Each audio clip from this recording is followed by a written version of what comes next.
Hey, what's up, Tornado Squad? We're back after a long period. hiatus, but we came back with a good guy here. We got senior boarder Khamani Dillard, Spiritual and photographer.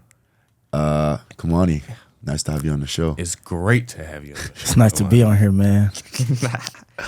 But Khamani, let's we've been gone for a month now. Yeah, let's jump straight into it. Jump straight into it. We're gonna start with our first game, a game we like to play with all of our guests. Yeah.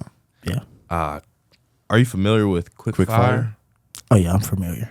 Don't worry. I'll stay tuned into the podcast. Okay. We like that. Hey, shout out to all the listeners and watchers. So for everyone who doesn't know, Quick Fire is a little game that we like to play, where we're just gonna ask rapid questions and Khamani has to answer as fast as he possible. Yep, and as honestly, no judging here, but no judging. Ready to go. I think you can start with the first one. Khamani, are you a morning or night person? Definitely night. Best sport to watch? Right now it's been lacrosse. It's pretty interesting. Okay. What's your favorite season? Winter. Do you prefer texting or calling? Oh, here you go Call. now. What's your go-to bookstore snack? I'm going with the maple pancake sausage and egg sandwich with a fruit punch Minute Maid. Wow, no honey bun? Nah, I don't mess with them honey buns, man. Man. So how's your senior year so far? My senior year has been going good. Kind of trying to live in the moment, enjoy senior year as much as I can. I was told recently by a faculty member that we have 5 months left, so trying to get as much in as I can and enjoy as much time with my friends as possible. Yeah, that's surreal. Well, we need to jump in the aspect of being a spiritual. So me and Khamani are both spirituals. And for the viewers and listeners that don't know, spiritual is, we're basically the hype men of the student section. Like literally of the school. Yeah, we get into it, and we're just as invested as people playing the sports. But luckily for other teams, we're not playing the sports. That's all we gotta say. They would go through some hard times. Yeah, it would be rough times for them. But the boys handle it in blue. So, but Khamani, speak to us a little bit about that process of becoming a spiritual, and also how much fun we do have as being spirituals. Yeah. So basically, the process is you have the juniors that become seniors in the new year, which of course happen to be Marvin. And these 4 seniors decide on how many people they want to join, and they also vote on who they're about to bring on. And I was lucky to be one of them because of my school spirit and how much we're going to help the school out with. Like, a lot of people ask, like, what's a spiritual? I'd be like, yeah, we're basically like the student section leaders, but we're a little bit more. Yeah. We show out in our blazers and tie, like, we're the loudest ones in there. Yeah. Like, I want to go to more games this year, like, turn up with every single sport. So, like, we have a lot of fun chanting, listening to music, just getting hype, getting other people up. It's all about, like, if you're going to go to the game, you better chill out. That's what I'm saying. And that's my message to y'all. Yeah, like, that's don't come PSA. to the game. Don't sit up top and play on your phone. Exactly. Get down to the front of the student section and get as loud as you can. Get hype. Exactly. A lot of people have been asking me, how do you become a spiritual? It's your PSA. If you are loud in front of the student section and just having a great time, you will be a spiritual your senior year. You will get noticed. That's basically it. I think, how do you think freshman Khamani would feel about seeing you as a spiritual now? Because I remember in Presley dorm. Oh, yeah. On a bright Saturday morning, and you were talking about how you wanted to be a spiritual. So what's it like, having that full circle moment? It's just like it's kind of like a mama we made it type moment, but at the same time, it's like, I don't know, like I finally, like one of my goals was to be like cheering for the school and showing my school spirit, because that was the reason that I came here. Like, you kind of shape your own like school career and everything when determining how much you're involved. Yeah. The more you're involved, the more you're gonna have fun. And I was really involved from freshman year all the way to senior year, and pretty much things are just falling into place how I want it to be, and I want that to continue to keep going. What legacy do you want to leave with the spirituals?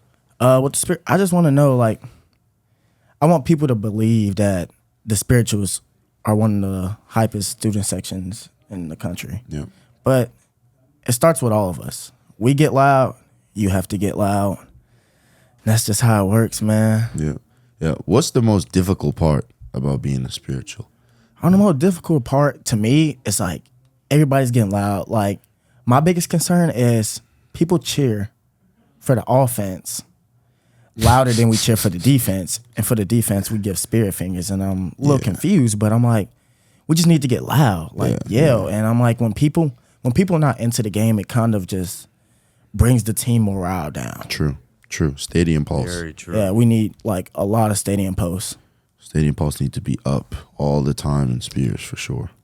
You know, in Chattanooga, Khamani Dillard is a notorious photographer. Notorious. Khamani, tell us a little bit about how you got started as a photographer and what that looks like for you day to day. So I know I'm a little long at telling stories, but a quick story is I did play football for the first time my freshman year. Hey. And let's just say, like, He was the it didn't greatest go player as of all time. nah. He put the I pads did down force to a save fumble, everyone but else. It got pushed back 30 yards. Put the pads down to keep the scene so I was balanced. like, you know what? The brotherhood is amazing with the football team. I really enjoyed like all the people that I was around, and I was like, you know what? I was actually going to be a manager. So Miss Kidd came in Coach Harris' office and said, hey, I need a social media manager to come help me out.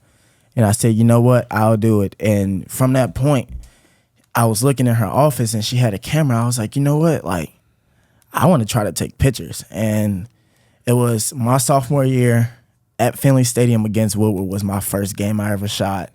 And from that point on, I ended up working with Miss Kidd for around a year. And then I was like, man, this is something that I want to do that can like bring me up and make me money and just provide for other people while being on the team.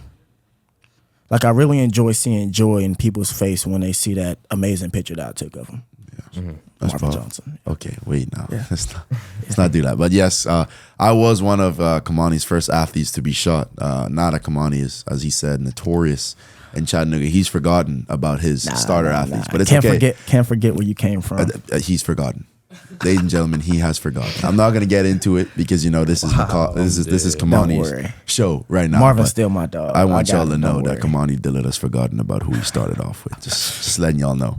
But no, I mean, that first game, how were the shots? I mean, like, surely they weren't as good as and defined as you were now. Definitely not. But looking back at it, like, it wasn't like, it could have been worse. What have you like developed from then? Like, what was wrong in that first photo shoot compared to like now? Like, it's like automatic. Yeah, I feel like over time you gain a more like imaginary shot list, and it's more like developing the eye for the picture. So basically, for me, it's like, of course, that Woodward game, I only had one lens that I was able to shoot with, and it was like the same shots over and over as the wide receiver was lining up, or like everybody set. And as I developed my skill and also like learned editing skills, I was able to like get a better camera and also start to develop like action shots instead of just like still shots of a wide receiver lining up and everybody posing, and more so like tackling and running back running and one hand catching the end zone or something like that. Yeah. Is photography something you see yourself doing in the future?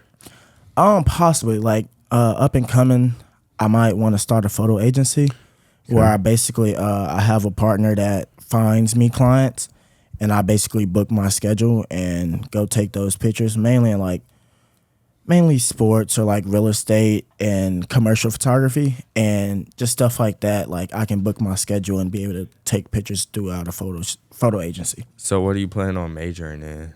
Right now I plan on majoring in marketing and communications and possibly get a minor in finance or business. Okay. Great plan. But, staying on that photography line, what is probably like your most well-known or favorite venue you shot at? Like, I mean, personally for you, like you went there, took photos, and you're like, wow, like this photography thing is really something that, I can really take. Man, my 2-week run, and it wasn't really a 2-week run because I did like many games after that, and I still will be doing it this year. Stay tuned because I will be coming out with more stuff on my Instagram. Stay tuned. I've been gone for a while, but I'm coming back. Hopefully don't worry. He remembers his first worry. athletes, but it's cool. Yeah, don't worry. He gets rich. Probably UTC. T-term, I did a internship with UTC, and I took pictures for the girls and boys basketball team, and it's just like a huge difference from just like coming from, like Marvin said, staying from your roots. It's like shooting in the McCallie basketball gym to going into McKenzie Arena and under the bright lights with people who actually made it and playing collegiate basketball, just taking pictures for them and them just admiring how hard I worked for this and like admiring how good my pictures were. Yeah. Let's say I wanted to be a photographer. What's something you would say to someone who had similar aspirations of becoming a photographer? The thing I would say is, one, equipment isn't everything, but the better your equipment is, the more you will see results. And also, like, it takes time. Most people don't understand, like, you can't just take the picture and the picture's already ready. You have to be patient, and especially with your photographer, because you have to edit. You have to figure out what you think looks best and not what everybody else thinks is, like, the best picture. And also, like, networking is the biggest thing. It still helps with or without photography. The more you get your name out there, like, the more clients you can get. And don't be afraid to hear no, because you will hear no with networking. Some people be like, I'll take you into account and never reach out. Some people say, no, sorry, I already got someone else. And who knows? You might get that shot with somebody saying yes, and that can change your life. Yeah. But don't forget who you started off with as well. Yeah. For sure. Just say that could be a point everyone can use in life. Sure. Yeah. So I've been hearing a lot about this new entrepreneurship club. Honestly. Yeah. Tell me a little bit about that and, what you guys do. All right. So basically, me and my partner, Nehemiah, he owns a car detailing business, and I own a photography business, and we kind of work hand in hand. We're like, networking is the biggest key to success in the business world. True. And we was like, you know what? Let's start an entrepreneur club for people who have business aspirations or already have a business to create a huge networking agency. And we did just that. Like, we have a club around, like, I would say about 15 people that, like, actually want to come out and learn how to work a business, what works well, what doesn't. Just like, hey, like, I need help with this. I need a photographer to help me launch my website. Well, hey, we got 3 photographers in this club. You reach out to one of them, and there you go. You got somebody to work with. And it's like a circle of just networking. We're all kind of like nurturing and feeding each other, like, different ideas. Yeah. Well, Khamani, I do know you have a chapel talk coming up. Yes. On the 13th. November 13th. November 13th. Yes, yeah, November ladies and gentlemen, 13th. if you are in town, Please show up at 10:30 Please, you the don't McCallie wanna Chapel. miss it. You don't want to miss I'll be there. Khamani Dillard's I Chapel appreciate Talk. But I know that Chapel Talk's coming up. It's kind of the pinnacle of senior year. Mm-hmm. What are your thoughts going into that right now? How are you feeling? Like, I know it's like very like cliche. I know a lot of people have had their Chapel Talks written since they seen other people do it. And like, for me, I was bored one day on a car ride up to Nashville. Was actually up to a football game, and I was like, you know what, man? I want to start writing my Chapel Talk. And I started, and then I finally got my date, and I was like, man, I don't like this Chapel Talk. And I was like, you know what? I'm going to switch it up. And like, stay tuned, man. It's going to be some really good stuff. It's very deep. Like, I enjoy the meaning of it, and that's what it's supposed to be. It's a time for me to go up there and, like, of course, everybody can come and watch, but it's basically for me to share my message to everybody Leave a else. legacy. Yeah. Can you give us a sneak peek on what it's about or not? just give it the most impactful line, like, that you remember off the top right now. Well, one, it's not finished because I've been putting some really deep thought into it. But I'll tell you one thing. It's definitely about my tattoo that states every loss is a gain, and every loss is a gain. It's a powerful statement. You will hear key points on how my McCallie journey is. Every loss has turned into a gain for me. Wow. I got Very goosebumps. powerful I statement. Got goosebumps. Like, I'm ready. I'm man. shivering. Like, AC. Like, man, I need a jacket. Yeah, some, man. Yeah, Some. yeah. Just so deep. But no, final question, Khamani. We've had a great time. Yeah, I here did absolutely. too. I enjoyed it. I enjoyed it. But what's one piece of advice that you would give to a student starting off their McCallie career, or even a student that's here just, trying to figure out the McCallie way of life? One thing I say is you will get lost. Some people might get more lost, meaning like you have to find out who you really are. You got to find out who your friends are, and just don't be afraid to reach outside your comfort zone. You will find people that enjoy what you do, and also like you just got to find your community. It's all about the brotherhood. Here in McCallie, we have many different people from all different backgrounds, and we all come together. Me and Marvin are not from the same place, and like at any like relative. Hey, shout out to the 242. 901. Yeah, but still, like, you got to find those people that enjoy and share the same interests as you. And also, like, the great Walter Strickland, who just gave a chapel talk this Wednesday. With Dr. Cook. Yeah, Dr. Cook. He told me, he said, find those friends that are not like-minded in the business aspect, but more so find those friends that want to take you away from the business aspect and just take a break and go have fun, go enjoy life. Powerful. Like, what is that, like, go and see a movie, going to the like gym and play basketball, just go and walk downtown or something like that, that just like you can find friends that want and share the same interests of you as just going out and living life. Yeah. That's going to be the biggest part. Life's too short to sit around and mope all day. Yeah. I think that really shows a big part of the McCallie aspect. Like right now, sitting at this table, we have Atlanta, Georgia, Memphis, Tennessee, and Freeport, the Bahamas. Like, I mean, that doesn't happen in high school. I mean, It doesn't. And for us to all be such good friends and be able to have so much memories together in the 4 years we've been here, I feel like every student at McCallie should really kind of just dive in and take advantage of everything. Trust me, like you coming into McCallie, I came into football camp. That was my first introduction to McCallie, and first person I met was Tremari Watkins.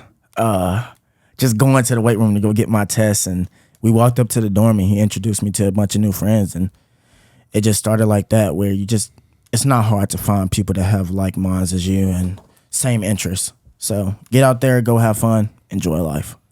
Khamani, it's been a pleasure. Absolute having pleasure. you on the show. Yes. Yes. A guest like no other. Yeah.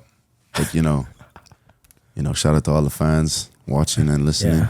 I appreciate y'all. We've had Khamani Dillard, even though he's forgotten about his number one, his starter I athlete. haven't. Don't worry. But Something big's we'll keep coming. we'll keep y'all posted on Khamani's journey as a photographer, Yes. as a spiritual, and also November 13th, be there or be square. There you go.